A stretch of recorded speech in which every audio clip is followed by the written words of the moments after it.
أعوذ بالله من الشيطان الرجيم. والسماء بنيناها بأيد وإنا لموسعون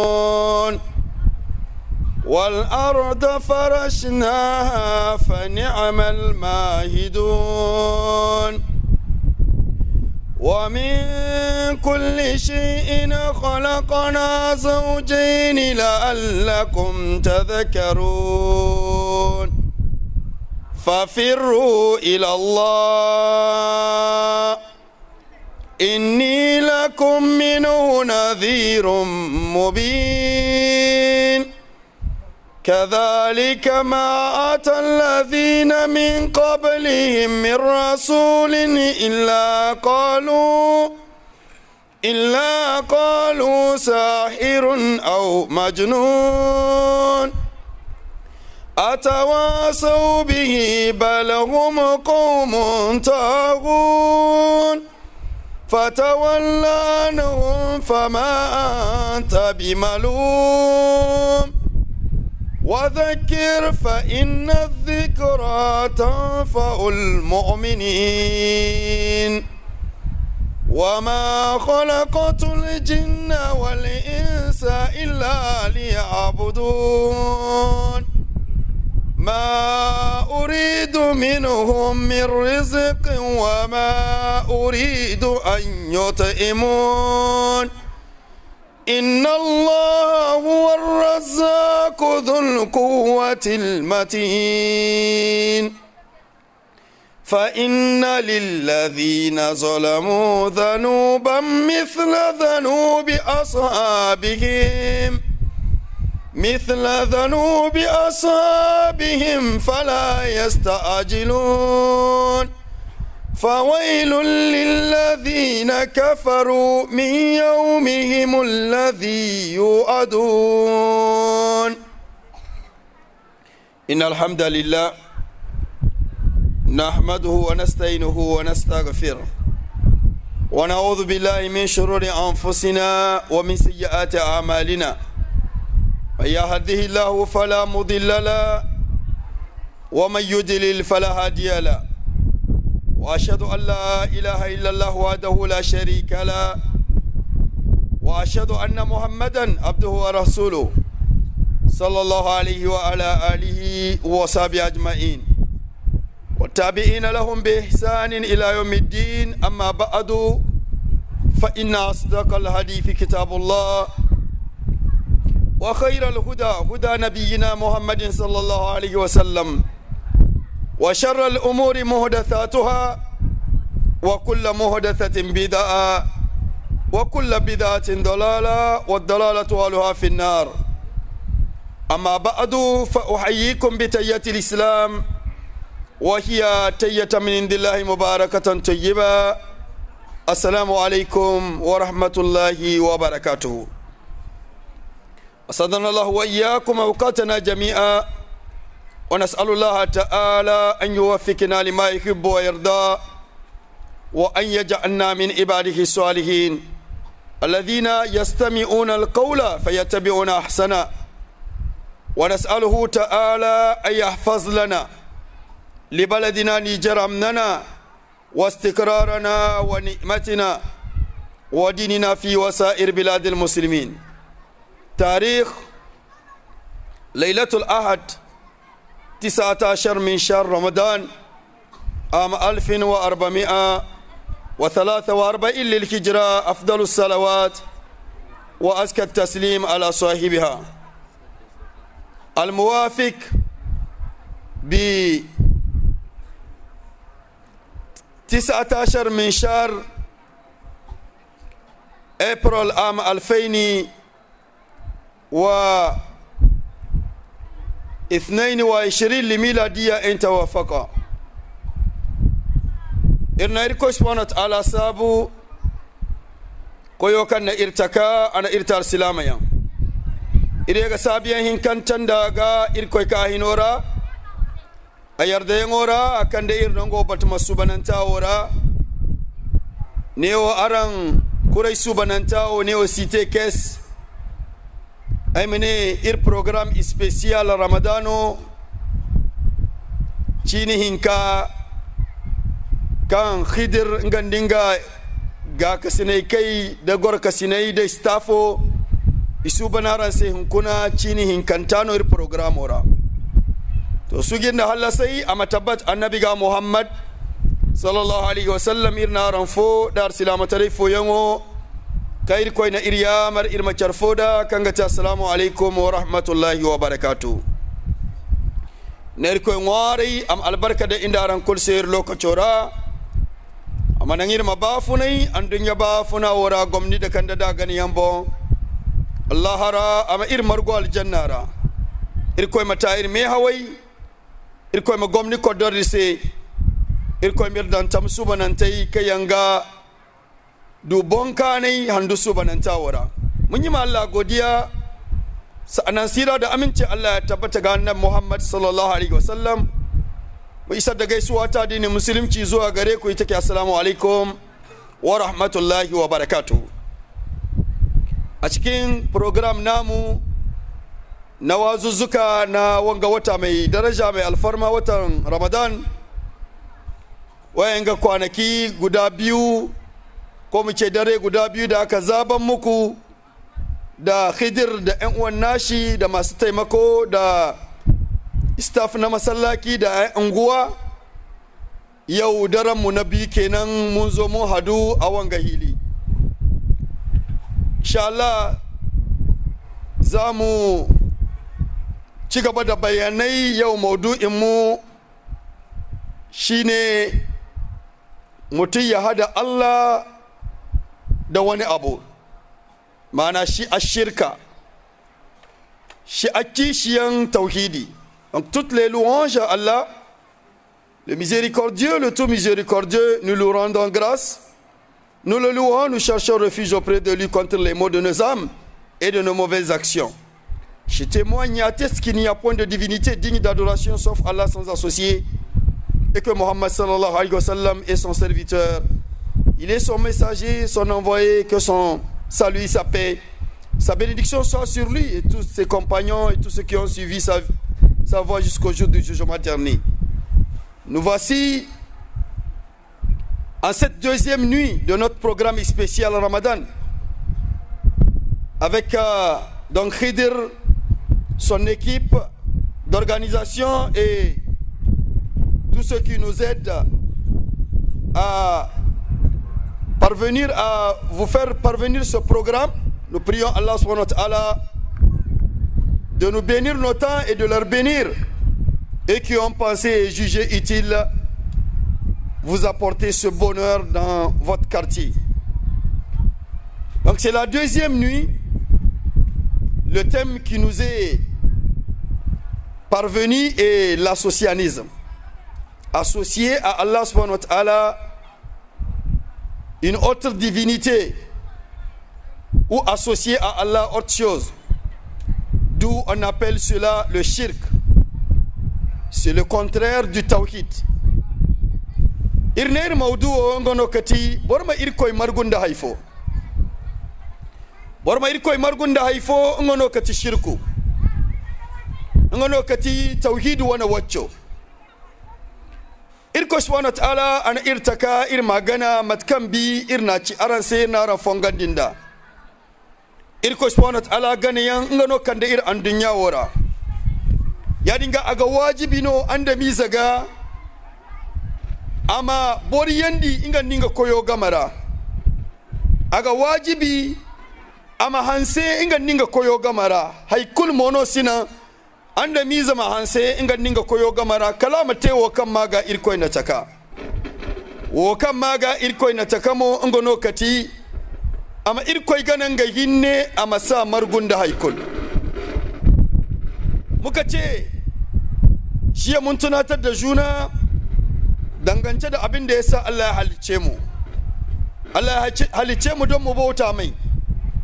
Wannan bauta Lukman so bai fanda so sauto sin da problem zaka registrar wani gono fanda vantio dai ma da sai an fasa bisa vantio ima yetene o juste ne o te dama donga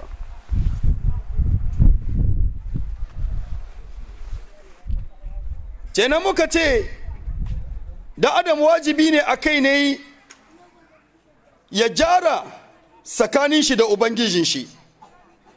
Babu kuma abin da zai sa da adam ya jara tsakanin shi da ubangijin shi sai dai idan ya yi dalilin da ya sa aka halitte shi, shine ya bauta ma Allah shi dai, kai ya hada Allah da wani abu. Donc, comme nous l'avons dit hier, le but de notre créature, nous l'avons rappelé, Allah subhanahu wa ta'ala nous a créés pour que nous l'adorons. Tout à l'heure dans la récitation, nous avons lu le verset de la sourate 56, que je n'ai créé les djinns et les hommes que pour qu'ils m'adorent. C'est le but de la créature. Et ce but-là nous mène aux piétés, dans ce qui veut dire le but de la créature, c'est l'adoration, le but de la créature, la piété, le but de la piété, le paradis. Donc Allah nous a créés pour que nous l'adorons, nous ayons la piété et il va nous donner le paradis. Et celui qui fait le contraire, aura bien sûr le contraire. Alors il est impératif que le fidèle arrange sa relation entre lui et Allah. C'est deux grandes dimensions de toutes les façons. Arranger ta relation entre toi et Dieu et arranger ta relation entre toi et les autres. Et la bonne relation entre toi et Dieu ne peut être arrangée que quand tu affirmes et confirmes ce but de la créature. C'est-à-dire du fait d'adorer Allah seul, sans lui associer quoi que ce soit. Et effectivement, c'est l'une des raisons pour laquelle Allah subhanahu wa ta'ala a envoyé les messagers. Dalilo amagano irko ne diya wai donto. Saboda wanga dalili Allah ya aika manzanni. Babu wani manzo da Allah ya aika da yazo. Fate in yazo sai dai ya ce ma jama'ansa ku bauta ma Allah shi dai, kar ku hada shi da wani abu. Annabi ya makul kanka hay kursi no kaga ci borai sai gina sannaira kalima irko ganan ga hinne e masa margonda haykulu. Chaque messager n'est envoyé qu'avec cette dimension. Le fait d'adorer Allah seul sans lui associer quoi que ce soit. Allah subhanahu wa ta'ala il dit, si j'ai bonne mémoire de la sourate An-Nahl, le verset 111, il dit وَلَقَدْ بَعَثْنَا فِي كُلِّ أُمَّةٍ رَسُولًا أَنِ اعْبُدُوا اللَّهَ وَاجْتَنِبُوا الطَّاغُوتَ. Allah dit وَلَقَدْ certes بَعَثْنَا فِي كُلِّ أُمَّةٍ. Nous avons envoyé dans chaque communauté Rasulan, un envoyé. Et quand il leur parvient la première dimension, la première parole, le premier principe fondamental que le messager leur font apparaître, c'est d'adorer Allah seul sans lui associer quoi que ce soit. Donc, ani ibudullah, d'adorer Allah seul, wajitanibu taghut, et de s'en écarter de tout ce qu'on appelle at-taghut. Et at-taghut, les ulémas nous disent wa kullama yu'bad al-insan si wallahu wa taghut. Tout ce que l'individu adore en dehors d'Allah est appelé taghut. Il correspond à Allah ane hakikatan nga tunandi al-umma kurra nga donto al-umma kurra diyo kan diyo wadin daka har gina kaga ci inga jama'a sai nga lokaci ima irkoy ganan ga hinne ima sa margonda haykol ima irkoy ganan ga hinne anda miza ima moru tago tukati haykulka anda miza ga irkoy margunda ganin yara to kuli gana sai tago. Allah yake na aika a cikin kowane al'umma manzo, idan wannan manzo ya zo harkon sakon da zai isa ma jama'ansa shine abauta ma Allah shi dai ka a hada shi da wani abu. Kenan abauta ma Allah shi dai a nisan kitagutu, duk abinda da adam ke bauta mai koma bayan Allah a doron kaza shi a taguti. Yani ga irdi diyawai goyo kan kandai ne ya nirma fillaran sai diyaw yan irma yaga fillaran sai sannaira kan sanni za follanka a dumoni menda me gaci irko subhanahu ta'ala ane laqad arsalna nuhan ila qaumihi faqala ya qaumi ibudullah فقال يا قوم اعبدوا الله لقد أرسلنا نوحا إلى قومه فقال يا قوم اعبدوا الله ما لكم من إله غيره. Il correspond à Allah ane laqad hakikatan arsalna irdonton annabi nuhu inga jamara ka annabi nuhu ka anga jamara ifona ne ise he ay jama ibudullah wa irkoy gana ma lakum min ilahin ghayru aran sinda gana ya har hay kulkan ka ir correspond à Allah. Allah ya ce hakikatan na aiki annabi nuhu zuwa ga jama'ansa harkon magana da ya fara gaya ma jama'ansa shine ku bauta ma Allah ba ku da abin bauta koma bayan Allah. Allah dit certes j'ai envoyé le messager Noé, d'ailleurs il fut le premier à être envoyé, et quand il est parvenu à son peuple, qu'est-ce qu'il leur a dit? Adorez Allah, vous n'avez d'autre divinité en dehors d'Allah subhanahu wa ta'ala.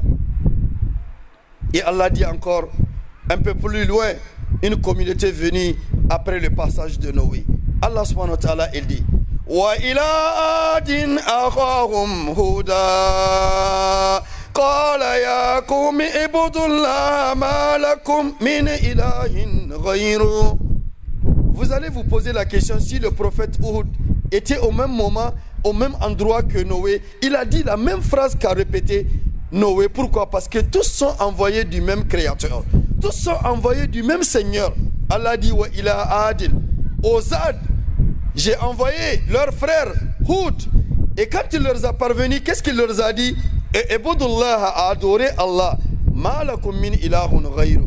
Vous n'avez d'autre divinité en dehors d'Allah subhanahu wa ta'ala. Irkoine aina annabi Hud, aina samba adan cheiga kanga ka ira ifona ne ise he ay jama wa irkoi gana aran sin da gana yan har hay kul kan ka irko subhanahu wa ta'ala. Irkoine isinda gani yan har haifo kan ka anga irko subhanahu wa ta'ala ni gane annabi Hud ganda annabi Nuhu batuma follan rani go kai lokaci follan rani go zama sanni za follan kana ce.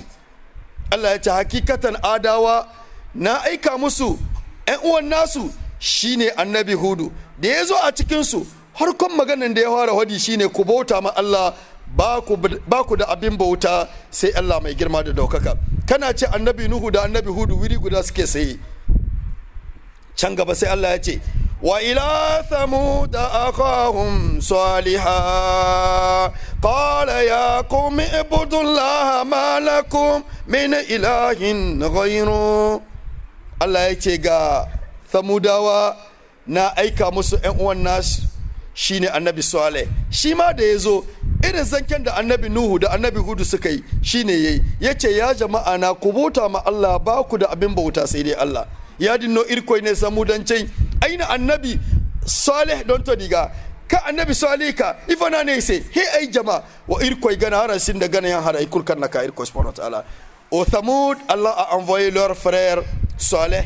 Quand il leur a parvenu, qu'est-ce qu'il leur a dit? Oh mon peuple, adorez Allah, vous n'avez d'autre divinité en dehors d'Allah.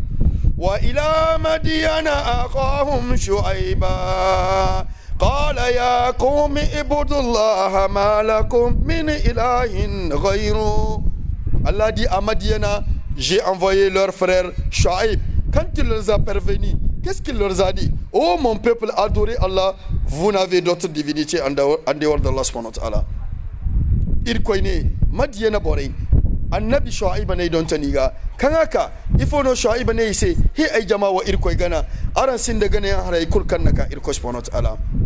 Ga mutanen Madiyana Allah yake na aika musu manzon su annabi Shu'aib dan uwan nasu da yazo a cikin su mi ya gaya musu ya jama'a na ku bauta ma Allah ba ku da abin bauta da gaskiya sai Allah.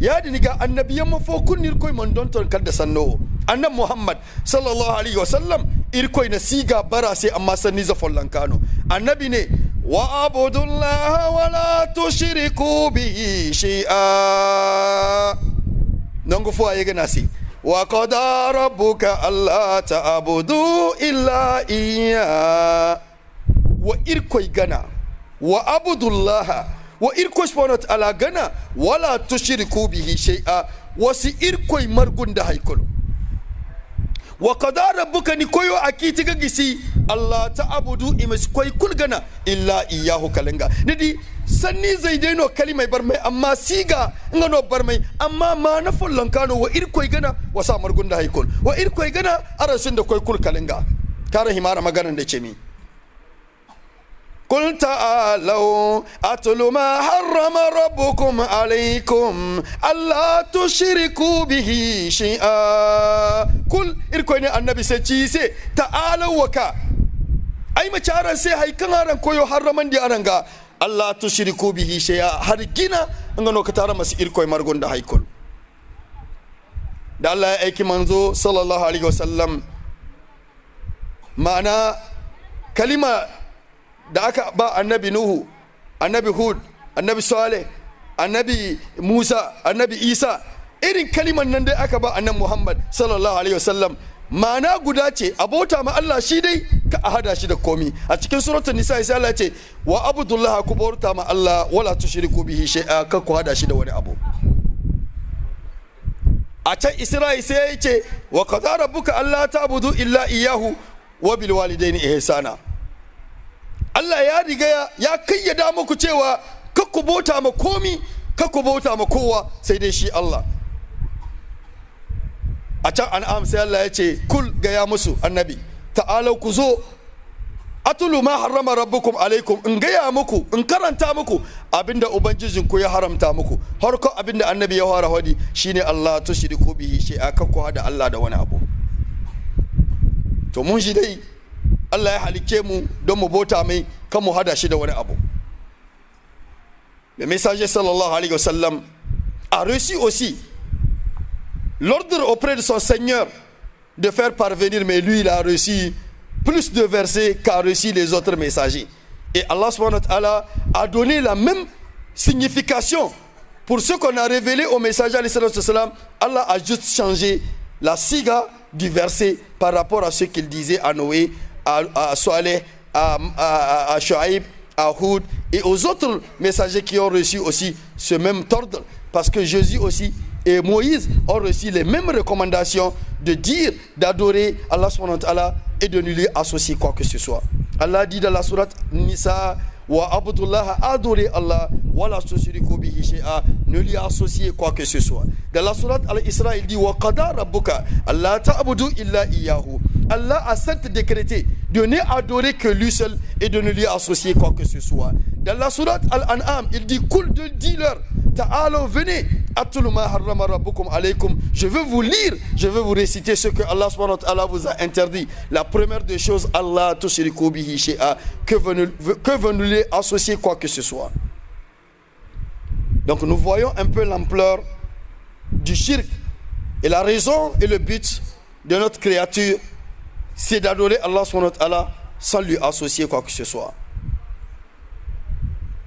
Shirku ngonokti zunubaira zunubo kam berin de zunubay kol zunubo kan afo abera se zanina te niga fatar sila matarira ihinka dinna te ningo shirkanceno nigo bafune shirku bon ihinza dinbu abon irko isini yafa itaki nigutun kayando mursantera igu niga fur jahannama iddu ni sifatta sanga zunubu kunno sino kanna haiwa margu kadai shirku muka ce shirka yana daga cikin manyan zunubai.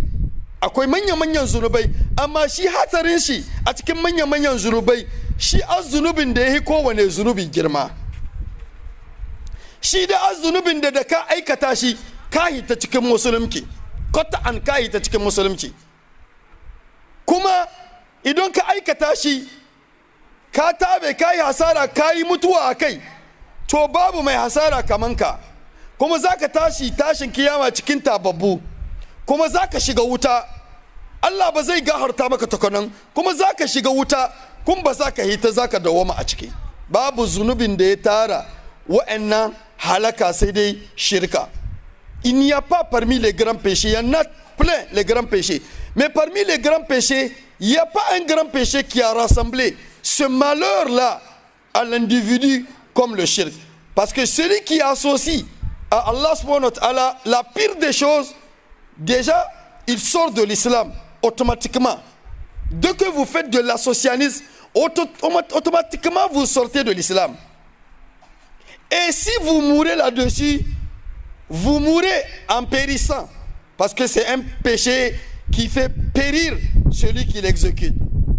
Et vous allez être ressuscité le jour du jugement dernier parmi les malheureux. Et Allah ne va pas vous pardonner. Et vous allez rentrer dans l'enfer et vous allez y demeurer dedans. Il n'y a pas un péché qui a rassemblé ces malheurs-là à part le shirk. Donc nous avons le devoir de le connaître et de nous en écarter. Ya kamace mu musammi ashirka kun mu nisanci shirka. Shirka shine ka hada Allah da wani abu cikin halittar shi, cikin bautan shi da cikin sunaye da siffofinsa. Shirku ka tinima irkoi margun da haifo a takarora da a gani yanaira da amaye da sifaira.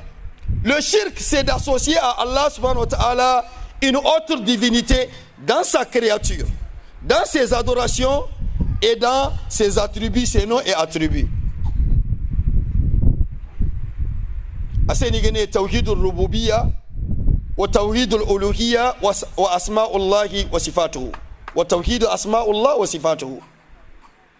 Wa'anga sune ake kira tawhidul rububiyya da tawhidul uluhiyya da tawhidu asma'ullahi wa sifatuhu.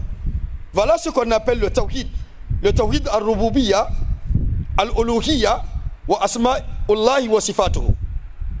Tawhid al-rububiyya ngono kati ma irkoino akoitara haikul ka takara ngono taka ngono ga bafunandi ngono ga wi ngono ga arzakandi ngono ga jontandi kambarano banigo ngono ga bore tunandi ngono go no awonno beni iya da gandi iya chino da zaro waina da hando kai diya da bisai haikul ka irkos onat alandi di ane wa khalaqa kulla shay'in faqaddarahu taqdira irkoino na haikul taka dinta ga haika irkoi taka sambu ga koi gano borfose to kunni na irkoi margun da haya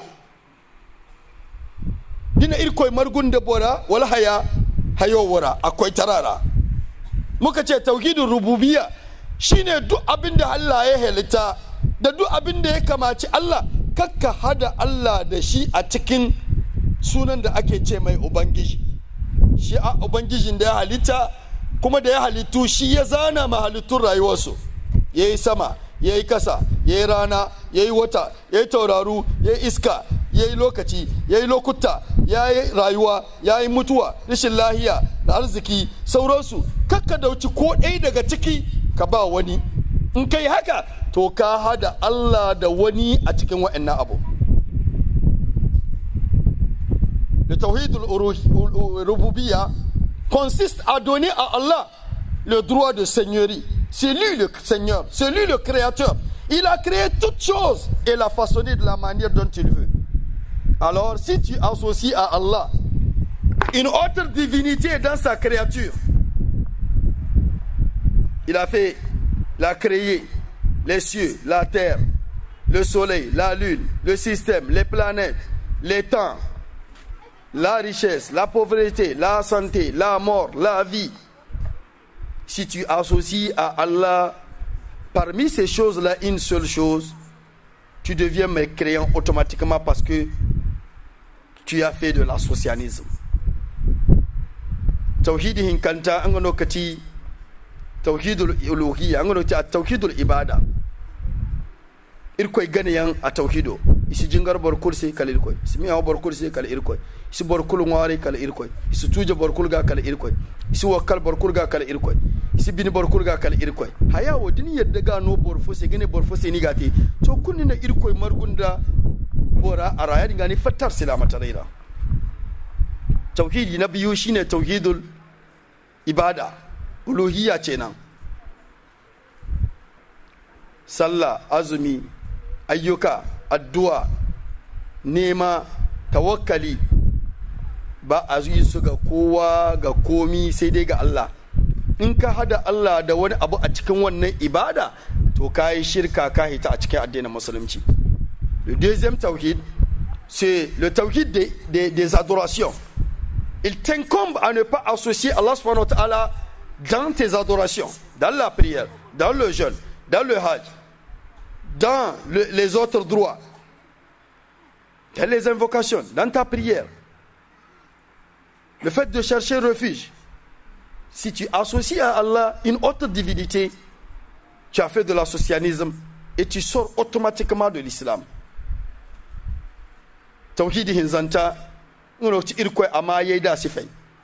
Irkoy ne walillahil asmaul husna fad'uhu biha وذروا الذين يلحدون في أسمائه سيجزون ما كانوا يعملون. إركوي ولله إركوي سينو أغو ما هني إما إركوي تشيدينغ مايو إما تشيدا مايي بس إركوي مرغوندا هيفو أمايرا بس إركوي ما تشي ما غنجي ما تشي بس إركوي ما تشي ما يغبور فو ما تشي إركوي سيكو إركوي sorbu at kurma ganji fono ma sorbu irka gaga traditionnellement ba boraga baga fuddu shera way sorbu na gani at kurma no ma sorbu mas irkoy margunda ine mene bismillah da irkoy ma yono ngo foronda du shera allahumma inni a'udhu bika min al-khubuth wal khaba'ith may kati sorbu boraga baga bor fo bon turo way sorbu wala mene bismillah go kamba dambora way sorbu no ni gani way wagin gita mbagar ganji go borabo da ganji go abo makati me matakke mais gina mine minga todo irko de mirkanda mas irko margunda haifo amayera masita moga margunda haifo asifeira irko sifano agama agadi agonda kambayan irko si yadda ni minga margunda haifo amayera si yadda irko si yadda le comment vantio a diriger kayna fo agote face micro agoga ataya kin kayna fo am ka juste ay bon masi irkoy margunda hayfo ama yeyra da sifeira irkoy gonda kambe mantin wonay dumo kaga ma mantin hanga dumo kaga di mancin di yongo dumo amma asifano ma yardan da si tauhidi na uku shine kakka hada Allah da wani abu a cikin sunayen shi. Allah na da sunaye caccawa, kakka hada Allah da komi cikin sunayen nan. Kakka cire sunan Allah ka cire sunan shaitan ko aljani ko wata rauhani ko wani shehu. A Allah bai yarda a hada sunan shi da sunan shehu. Kuma Allah na da siffofi, yana gani, yana ji, yana da hannaye. Allah bai yarda ka dauki wannan siffa ka danganta ta da siffan wani ko da Adam don bai kama da Adam. Allah subhanahu wa ta'ala a des meilleurs noms et il a des attributs. Si tu associes à Allah à autre chose dans ses noms ou dans ses attributs, tu as fait de l'associanisme. Il lui incombe que tu lui donnes ses noms. Ar-Rahman, Ar-Rahim, Al-Maliku, Al-Quddus, Al-Jabbar, Al-Ghafour. Personne ne peut porter ces noms-là si ce n'est pas Allah subhanahu wa ta'ala. Et Allah a des attributs. Il est sur son trône. Al-Rahman, Al-Arsh istawa. Il voit, il entend. Et il est le connaisseur. C'est des attributs, donc il faut les attribuer à Allah subhanahu wa ta'ala. Yaniga woni dunguriyan diyanga ngano kati bormo bai haikanta shirku. Wane yan ikayan diyan sai ni gane tauhid da bonna piliye hinza wa kayan di dinga kaide ni na irkoino akwai tada ni na gane yan ce irkoisi ni na irkoino amma yayi da sifai to kun ni gonda tauhid wanga shi a abin da ake kiran tauhid. Idan ka ba Allah wayanga gimshikai guda uku to kana da tauhidi. Ka ba Allah girman shi na ubangiji, kai ibadodi saboda Allah don shi ke karba, sa'annan ka ba Allah sunayen shi da siffofinsa. Voilà ce qu'on appelle le tawhid. Voilà les trois piliers de tawhid. Que tu donnes à Allah le droit de la seigneurie, que tu lui donnes les actes d'adoration, parce que tu ne peux faire ces adorations qu'à Allah, il est le seul qui peut les agréer, et que tu donnes à Allah ses noms et ses attributs. Si tu fais cela, alors tu as le tawhid. Donc tu vas t'en écarter de l'associationnisme en faisant donc mettre ces trois piliers là en fonction. to madalla annabi sallallahu alaihi wasallam anir hamburan diga tun shirkura ane igitanibu saba al-mubiqat fa dhakarahunna fa bada'a bi-shirk thumma ath-thaniya as-sihr ila akhir al-hadith. annabi sallallahu alaihi wasallam anir hamburandi kan shirku ga beri gumu zunubaira ane wa moru zunubu iya kan gabor halci zunubu iya wo da borni goydini bu ibon igindan jahannama kan ni sifatta asintinda shirku da kwatte zama kwatte bombo shirku kan bu fono. annabi alaihi salatu wasallam yake muni sanki zunubai guda bakwai masu halakar da mutum, daga ciki da ya fara zana sai ya fara da shirka sa'annan da sihiri. Le messager alayhi salatu wassalam nous a exhorté de nous y éloigner de 7 péchés mortels, de 7 péchés qui détruisent son faiseur. Il a commencé par l'associanisme, puis la sorcellerie, parce que la sorcellerie aussi est une branche de l'associanisme, du shirk. La majorité des sorciers sont des personnes, des mouchirks qui font le shirk. Yadinga irma moru shirku wata diniga ago hamburan di yangai ka annabi sallallahu alaihi wasallama te irse gatun shirku ga gace ba shirku goyera ane man ata arrafan aw kahinan fasaddaqahu bima yaqulu faqad kafara bima unzila ala muhammadin sallallahu alaihi wasallam.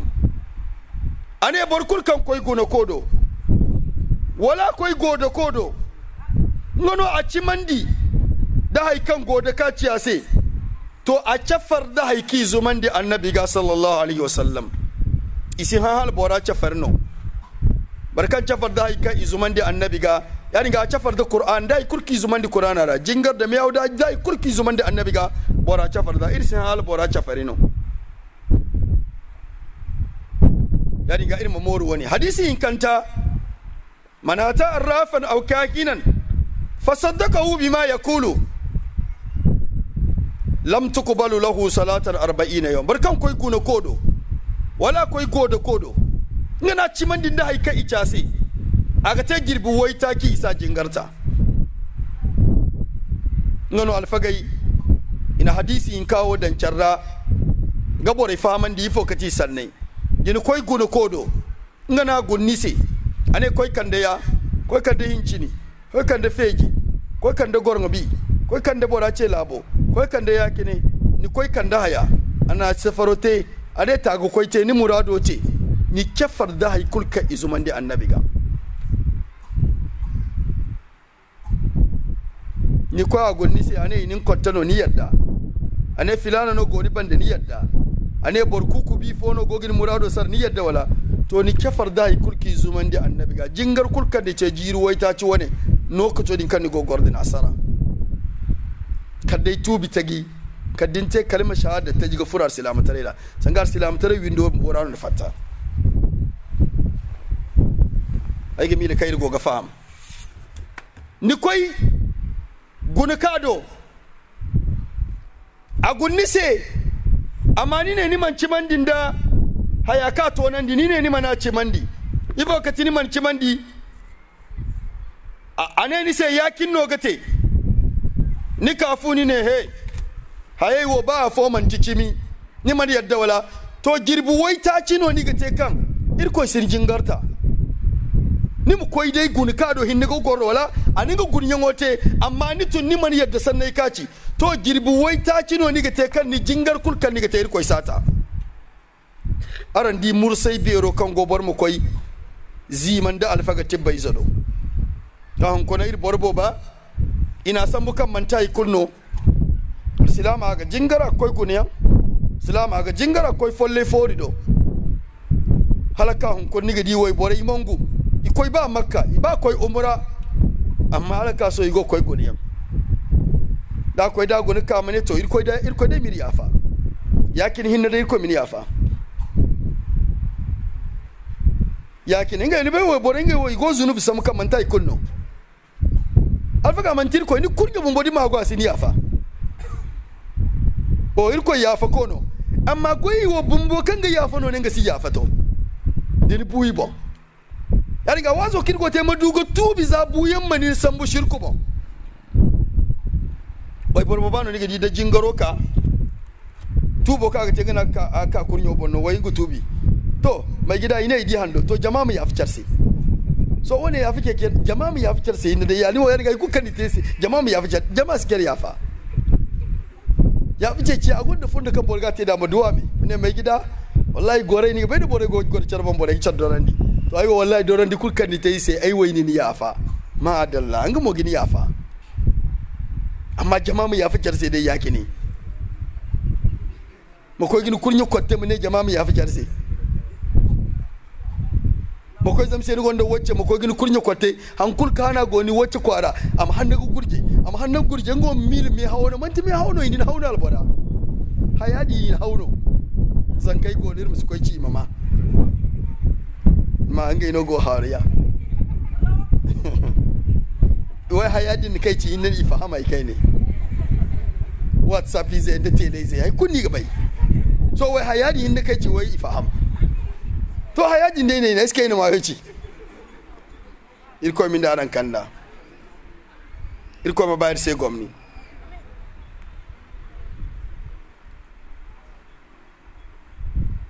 ni chafar ni fatar silamata da dinna goy wane da moti ya riga irma tubi irma fanda goy wane da mo girbu wai ta ci sigin jingarta ya riga din man tubo tabbatan di ni go shirku ni furme hawra me hawa gaban ni jingar kunni ko sigita so kana fi da so ga me haw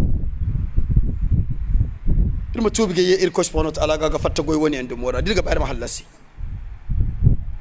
annabi sallallahu alaihi wasallam dangance da ya tsoratar da mu da shirka yace ku nisanki zunubai guda 7 masu halakar da mutane ko to annabi sallallahu alaihi wasallam yace duk wanda ya je wajen duba ko mai duba inda tauraru ne da wani abu ne koko boka ne ko mai safi ko malan sibbo ne kashe wajen shi yayi duba ya gaya maka maganan kai yarda da abin da ya hodi amma bayan yarda abin da yake ka aikata ko to ka kayirce ma duk abin da aka saukar da shi zuwa ga annabi sallallahu alaihi wasallam ba za mu tambaya ba za mu yi kokonto da kahircin wanda ya kahirce ma duk abin da aka saukar ma annabi sallallahu alaihi wasallam ka kahirce ma qur'ani da duk abin da aka saukar da shi cikin qur'ani hadisi na biyu annabi sallallahu alaihi wasallam yace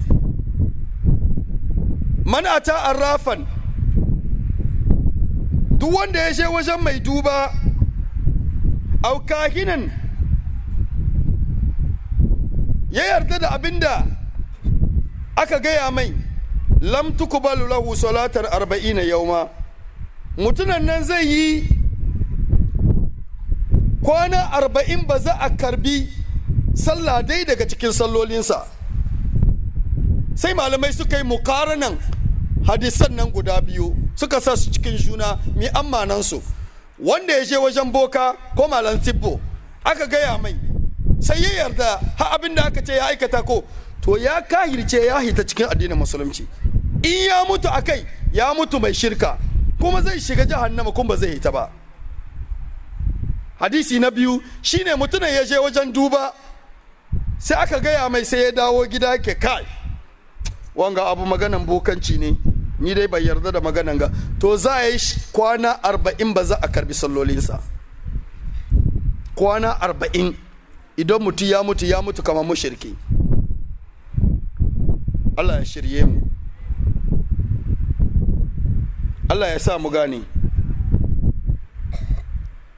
kenan yana daga cikin shirka mutu ya je wajen sahi ya je wajen bokanci sai ya yi sihiri balle yau maza ma suna yi amma mata da yawa sun kasa daina don maza da yawa sun tuba har tsibbata ma maza da yawa sun bar zuwa wajen malam tsibbo amma mata har yanzu balle saboda kishi aga mace har mata ta haji ha umra ma har ne ma take ta tai umra na azumi goma na karshe a ce kamar yayi hajji tare da annabi, amma da ta dawo sai ta koma wajen boka, ta dawo sai ta je wajen malam tibbo, ta je ta yi duba, an ba ta wayan susar kulle ta zo ta sa, kuma ya azumi ya kare ta ce to mai gida a yahe mu juna, ka je ka sihirta shi, ka je ka yi mishi sihiri, ka ɗarme shi, da muka ce in ya zo gidanki kawai yana namiji,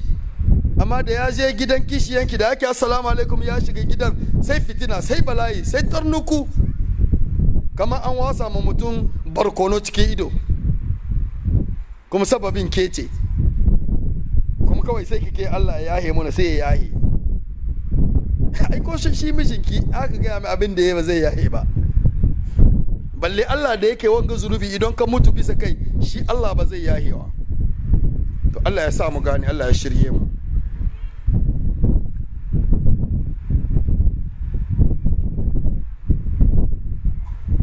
Parmi les exhortations du messager alayhi salam, il nous a dit dans ces deux hadiths authentiques que tout celui qui va chez un charlatan ou il va chez un marabout, c'est lui le charlatan. Si on dit marabout en général, le nom c'est le charlatan. Et il va chez un féticheur et que tu certifies ce qu'il t'a dit dans sa clairvoyance. Il a regardé des choses, il t'a dit dans ta vie et tu as accepté. Automatiquement tu sors de l'islam parce que tu fais de l'associanisme. Et le messager a dit que tu as réuni ta foi à tout ce qui lui a été révélé. La prière, le Coran, tout ce qui a été révélé, les hadiths, tu réunis ta foi en cela.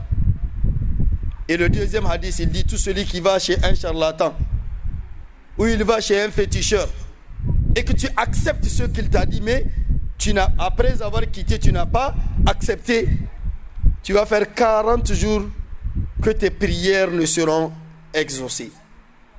Ça veut dire que si tu meurs avant ce temps-là, tu meurs mécréant et tu rentreras dans l'enfer. Alors qu'Allah nous en garde de ce genre de turpitude dont beaucoup d'hommes ont pu s'en éloigner, mais beaucoup de femmes y restent et y demeurent dans ce malheur. Le fait d'aller tout le temps dans leur vie, tout ce qui leur parvient dans leur vie, elles ne peuvent accrocher leur foi à Allah ou s'accrocher à Allah. Elles continuent toujours à aller chez les charlatans et les féticheurs. Qu'Allah nous guide tous ensemble et qu'il nous écarte de l'associanisme. Yadiga irdi zunubu woni a halicola haikan gwara. Irko subhanahu wa ta'ala ana irfongandi zunubu bero amero kangwara matkir jinga chida banda ane inna allaha la yaghfiru an yushraka bihi wa yaghfiru ma duna dhalika liman yasha wa man yushrik billahi faqad dhalla dhalalan ba'ida yad'una min dunihi illa inatha وَإِنْ يَدْعُونَ إِلَّا شَيْطَانًا مَرِيدًا لَعَنَهُ اللَّهُ.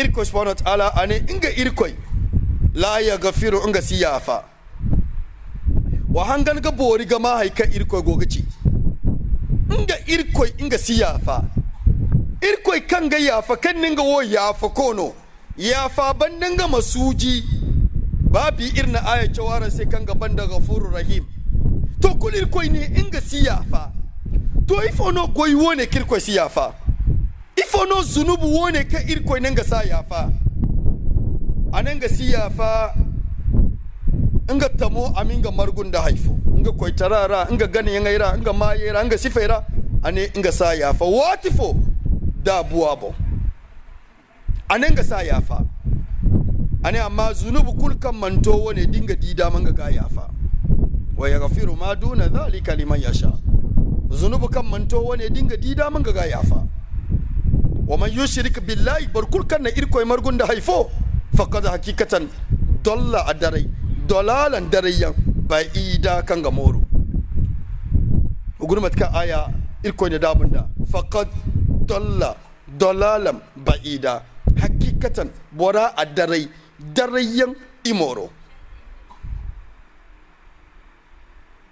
to shirku a halici biro nganiya a fodin na temat kirna cida ni kafar ni fattar silama taraida da ni tubi ni shahada ni ye ni halasi ni man tubi kal buyan ka gini san baban wala to ni buyan oga jasa buyan kulkan ga jasi zama sika kursi no ni go gurzu gai sarira kayan do ni go tun mursanteira aya ni a irkoi ne inga sin yafa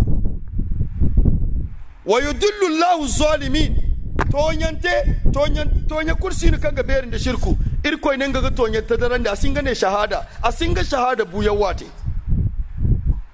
to irkoi ne bora ga fur jahannama ra da fur jahannama ra aga dumi jahannama ra sifata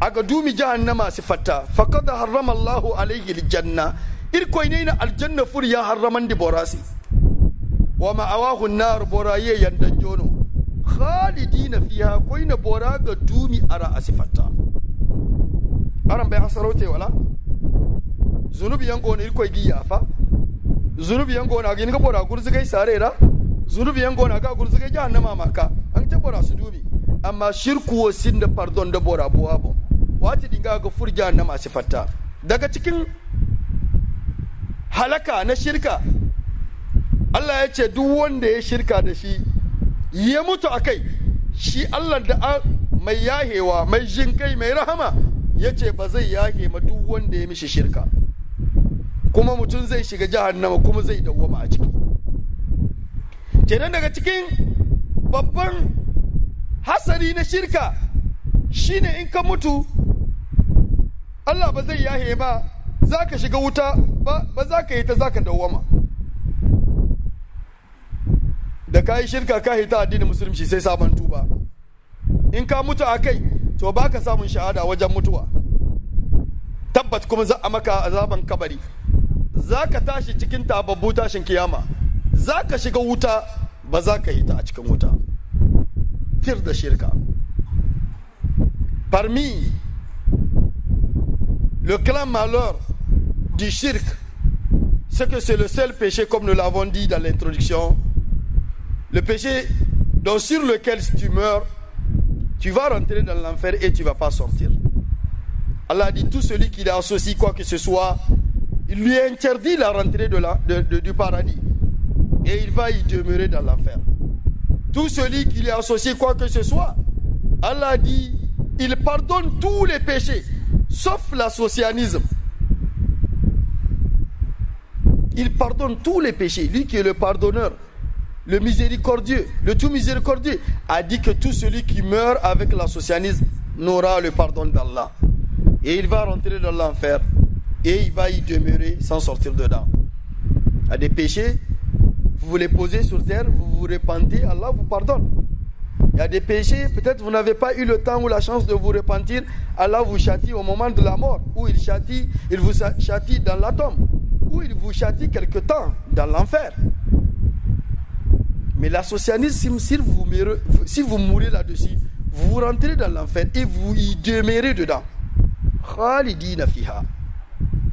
أبدا آبدين ما دامت السماوات والأرض بل ليس في هذا المكان السماء ولا الأرض. Il n'y aura pas de compte. C'est l'infini dans l'infini, infiniment infini. Tu ne peux pas compter le nombre d'années que va y demeurer Khalidina fiha. Qu'Allah nous en garde de cette turpitude.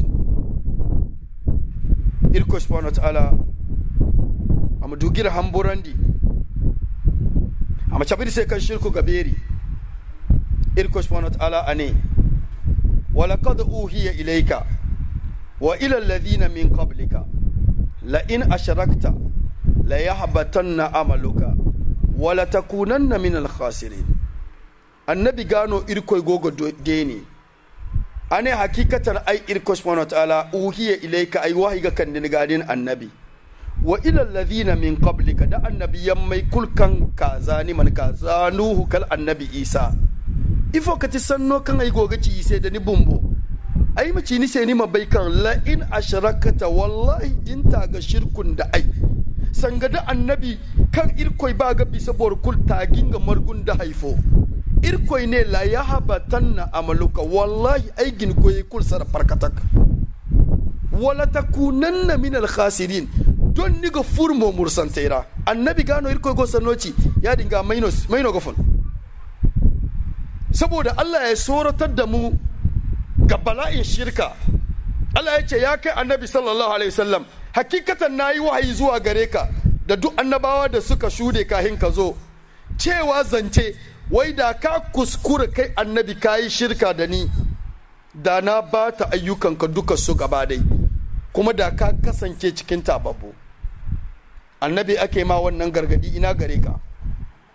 Allah subhanahu wa ta'ala dit au messager alayhi salatu wassalam, certes j'ai fait ma révélation vers toi et tous ceux qui t'ont précédé auparavant, que si tu avais associé quoi que ce soit à moi, Allah, j'aurais annulé tous tes actes d'adoration et tu feras partie des malheureux, des perdants. Alors on est en train de parler au messager, à la meilleure des créatures. Qu'en est de nos pauvres pécheurs? Et la conclusion, irgadabu da ayewo za mu rike da wayan ga ayoyi da ayoyi ne aya ce mai tsawo da ayoyi guda biyu wanda za su zo bayan shi. Aye no kan ga ku da ayoyin ka kan ga da ka banda. C'est un verset très long et deux autres versets qui le suivent. Allah est en train de numérer. Il koshmanat ala gogaci irse. Agogir lakkalai candi. Aga annabiyan mai fillaga da ka carga. Annabiyan ma. Kalani filla afofo. Allah sai ya zana annabawa guda ɗaya bayan ɗaya ya ta zana su. Irko sabaigi filla wa tilka hujjatuna آتيناها إبراهيم على قومي نرفع درجات من نشاء إن ربك حكيم عليم ووهبنا له إسحاق ويعقوب كلا هدينا ونوحا هدينا من قبل ومن ذريته إركوش بونت على صبيغ النبي ميدا كدا شرغا إبرسك إكل كما يكا قرآن را الله ما يجرم هذا دوكا يتزانا النباوة دغا النبي نوح هزوا كرشي har zuwa ga annabi Isa, don ana magana ga annabi sallallahu alaihi wasallam ko to har da shi da aka saukan mai Qur'ani. Allah a énuméré de Noé jusqu'au sceau des messagers. Et qu'est-ce qu'il voudrait leur dire? Il a dit en fin de compte, en conclusion, walau ashraku la habita ma kanu ya'malun. Walau ashraku, si ces messagers là, un seul parmi eux s'est hasardé à m'associer quoi que ce soit, ils seront tous du nombre des perdants. Même eux, ils n'ont pas eu la tolérance de faire l'associanisme. Eux qui ont l'agrément d'Allah, le pardon d'Allah. Annabiyamma imendame à leur inanimité, imendame par katak. Irkoine walau ashraku don di taga shirkun da'ai. Don di tagay margunda ifo la habita ma kanu ya'maluna don irkoine goy kulki ta iga kul sara goy kulki ta iga sara. Allah ya ce annabawan ga duka su gabadayan su da sun yi shirka da sun hada ni Allah da wani abu da na ba ta ayyukan su gabadai. Nan yirmin no example follon annabi Nuhu jiri zambar fo kan sin da waigu wazo na te 950 na ta go wazo irkoi ne don da ninga margunda ifunga ga goyo kul sara parkatak nan yirmin no annabiyan makora makana goro jiru wacin di hinza tabi kursi na kamandi ina gare akwai madina wangu margedo na akwai uhudu wangoga ina karga hinja bogasi irkoi ne don tabo kulkate aiga kul sara. Muka ce bari mu tunatar da kai kaɗan daga ayyuka harkon annabin da aka fara aika shine annabi Nuhu shekara 50 yayi wa'azi. Allah yake da ya kuskure ya hada ni da wani abu da na ba ta duk wa'anga shekaru na wa'azi da yayi. Bari mu baka annabin karshe wani wahala abbai gani ba bayan annabta wani wahala ba a mai makka ba menene ba a jehe shi ba ba a korai ba da ya je ta'ifa ba a korai ba daga makka ya je madina can madina wani yaki ba abbai tai ba a yakin uhudu ba a kashe mai hamza ba ba a hoshe mai haure ba jini ya zuba. Allah yake da na ba ta duk ayyukan shi idan ya yi mini shirka don a tsoratar da mu a ba gawa kashi don mai rai ya hankali. Tous ces messagers-là, commençons par le premier qui a été envoyé, qui est Noé. Il a fait 950 ans de prêche. Allah dit, s'il s'est hasardé à m'associer quoi que ce soit, il aura, le jour du jugement dernier, aurait perdu tout ce bienfait des 950 ans. Le sceau des messagers qui est Mohammed sallallahu alayhi wa sallam, qu'est-ce qu'il n'a pas vu dans la voie de la dawa? Après la révélation, qu'est-ce qu'on lui a pas fait à la Mecque? N'a pas été jeté? On l'a pas traité de fou? À Taïfa, on lui a pas jeté des pierres? On l'a pas chassé de la Mecque? À Médine, quelle guerre il n'était pas parti? À la bataille de Uhud, on lui a tué Hamza, on lui a cassé une dent, le sang est versé. Les gens sont pensés même qu'il était mort. Allah dit, s'il s'est hasardé à m'associer quoi que ce soit, ces actes-là, il n'aura pas les bienfaits le jour du jugement dernier.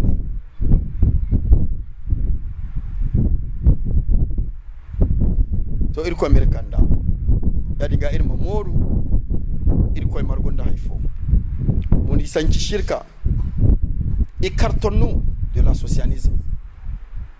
Et l'associanisme aujourd'hui de nos jours est tellement apparu, il est tellement caché dans nos vies que nous allons nous poser la question, où est-ce que nous en sommes? Alors renouons notre relation avec Allah subhanahu wa ta'ala, parce que c'est les deux dimensions.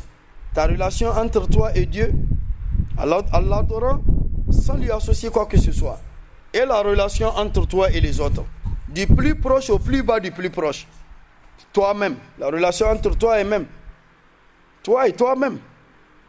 Lie une bonne relation entre toi et toi-même. Parce qu'il y a quelqu'un, il n'a pas lié une bonne relation avec lui-même. Et celui qui n'a pas lié une relation avec lui-même ne peut lier une relation avec ses deux parents. Maintenant, tes deux parents, tes frères, tes enfants, ta femme, tes femmes, les autres, tes voisins et autres. Alors commence à lier une bonne relation avec toi.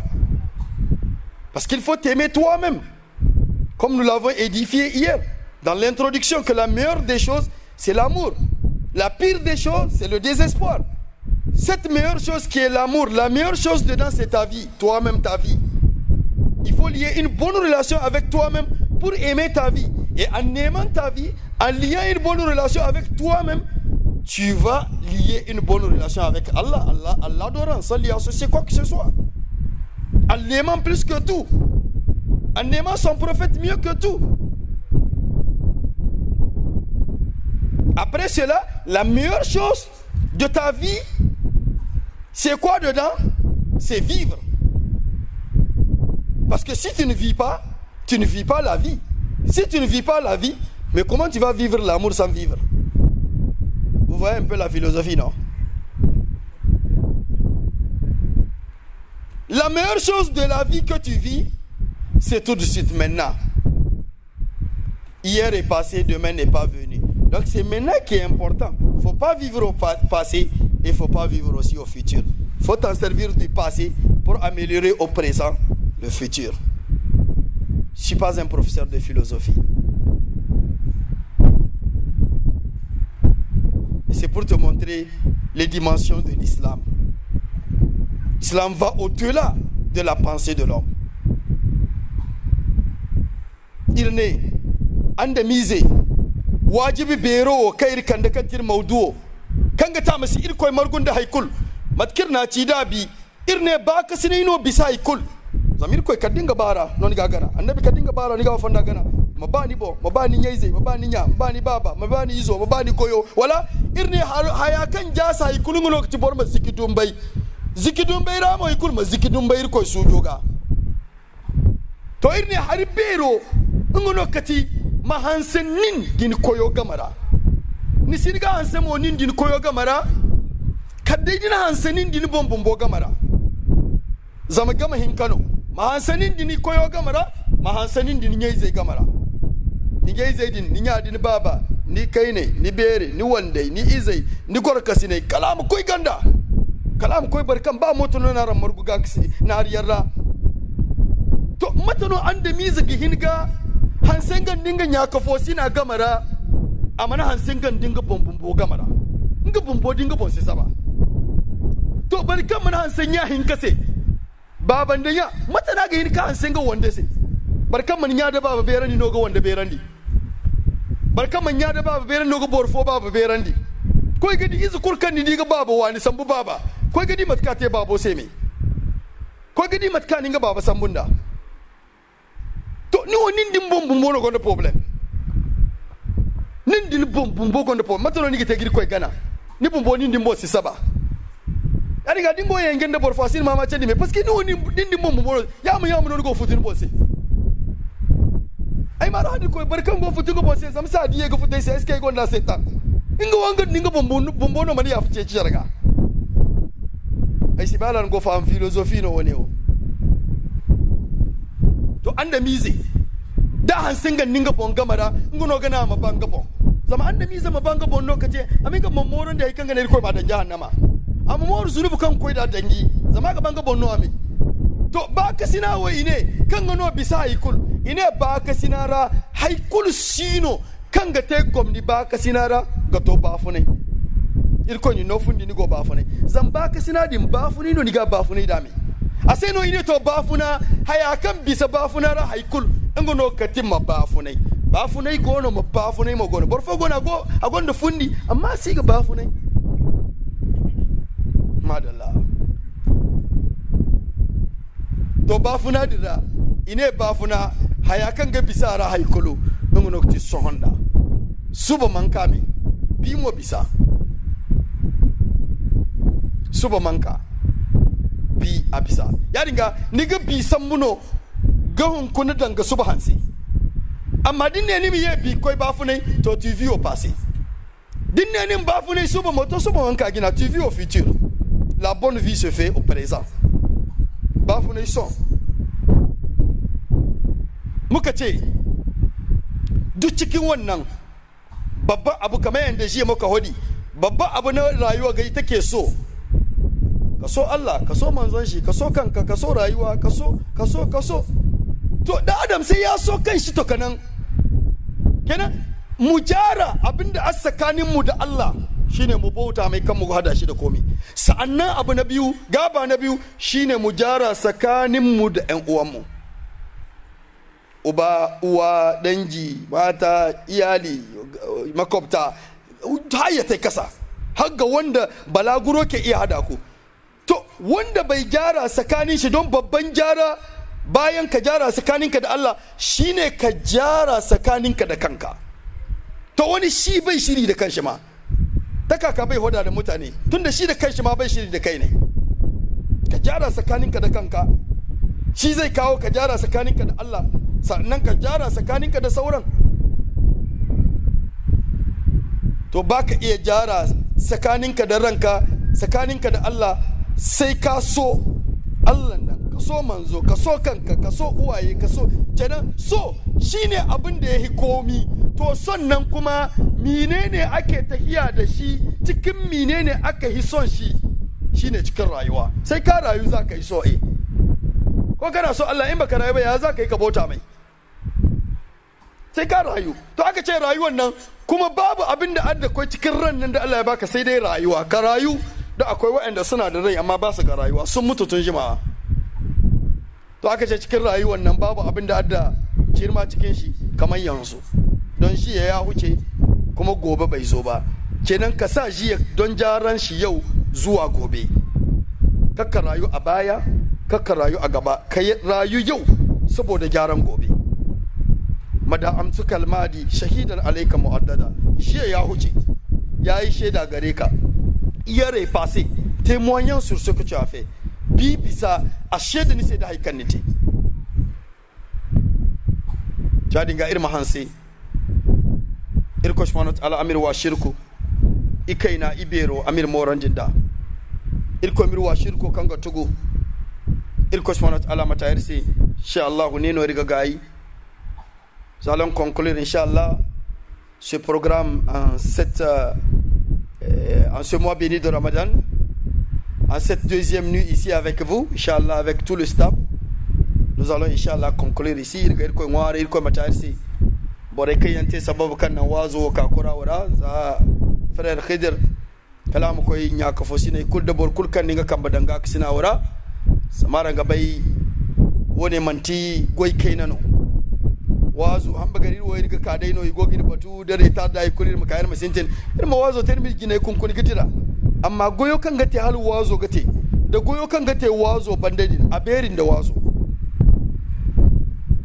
abin da wazo zam goyo ni ga sola gina ga wazo mateme imkan da sheze sanni gina yo danjai borai gora nongo ima haya kursu kirize gina gima wazo te yaringa ngolo ti fonda kan ga wazo dogonandi to rigo ngware irko subhanahu ma inde kul margo sufarara irko mate sai albarka ya arzakaira irko mate sai dogonai kan ga ga arzaka bunkasa ime ga islam tare ga kisne ga tonto irko matair me hawai amir chabale tal qadr amir wafakan dinda irko mir ya fandir zunubai am gomni ko darisi am ya fa ir hayre kanir gensi am ya fa nya ko fosine kanir gensi irkan cindir ko mir ko kore boryandi irko subhanahu wa ta'ala amir zanke anse amir al umma zanke anse amir ginfune anse amir labo batu amir jonto ko may safara mino bani bore kayen cindi irade dotti je kayen go ira irko mitim mandir sedar sida matare irko ngore irko subhanahu wa ta'ala amir bukate kanga te gomni feri o kan gomni sara ma bar may go gomni dara allahumma lakal hamdu kullu wa lakash shukru kullu ala niyatihi wa sirru fa haqqa anta an tu'bad wa haqqa anta an tuhmad wa anta ala kulli shay'in qadir allahumma nad'uka du'a al miskin ونسألك بأسمائك الحسنى كلها وصفاتك العلى ما علمنا منها وما لم نعلم ونسألك بأسمائك الأعظم الذي لا عظمة بعده اللهم أنت الله الرؤوف الرحيم وأنت أحق من عبد وأحق من ذكر وأرأف من ملك وأنصر من ابتدي أنت الله لا شريك لك والملك لا ند لك لم تطع إلا بإذنك ولم توسى إلا بعلمك ولم توسى إلا بعلمك تطاع فتشكر وتوسى فتكفر أقرب شهيد وأدنى حفيظ هلت دون النفوس وأخذت بالنواسي وكتبت الآجال ونسخت الآثار القلوب لك مفضية والسر عندك علانية وأنت على كل شيء قدير أول بنا ابتداء وآخر بنا انتهاء لا يفنى ولا يبي ولا يكون إلا ما يريد ويا فعال لما يريد ندعوك دعاء المسكين ونسألك بأسمائك الحسنى كلها أن تتقبل منا صيامنا وجعلنا من أتقاء شهر رمضان وبلغنا ليلة القدر ووفقنا بهذه الليلة واقدر لنا الخير يا رب العالمين وجعلنا ممن يقوم فيها إيمانا واحتسابا واغفر لنا ذنوبنا جميعا ما قدمنا وما أخرنا وما أسررنا وما أعلنا وما أنت أعلم به منا أنت المقدم وأنت المؤخر لا إله إلا أنت سبحانك إنا كنا من الظالمين اللهم بارك لنا في حياتنا وحياة آبائنا وأمهاتنا وأزواجنا وذر أرحامنا وإخواننا وأخواتنا جميعا واهدنا سبل السلام يا رب العالمين اللهم أصلي شبابنا وشباب المسلمين وأولادنا وأولاد المسلمين ونساءنا ونساء المسلمين اللهم اللهم فرج هم المحمومين وقد الدين عن المدينين اللهم قد الدين عن المدينين اللهم ربنا تقبل منا إنك أنت السميع العليم برحمتك يا حي يا قيوم برحمتك نستغيث برحمتك يا حي يا قيوم برحمتك نستغيث رحمن الدنيا والآخرة ورحمهما فارحمنا في الدنيا والآخرة اللهم أصلح أئمتنا وولاة أمورنا وخذ بناصيتهم بالبر والتقوى وول أمورنا خيارنا ولا تولي أمورنا شرارنا. اللهم بارك لنا في بلدنا نيجر واحفظ لنا أمننا واستقرارنا ونعمتنا وديننا في وسائر بلاد المسلمين. اللهم أغثنا اللهم أغثنا وأغثنا غيث الإيمان في قلوبنا وغيث المطر مبارك في بلدنا نيجر خاصة وسائر بلاد المسلمين يا رب العالمين. وغفر للمؤمنين والمؤمنات والمسلمين والمسلمات الأحياء منهم والأموات إنك سميع قريب مجيب الدعوات. وغفر للوالدين وارحمهما كما ربيانا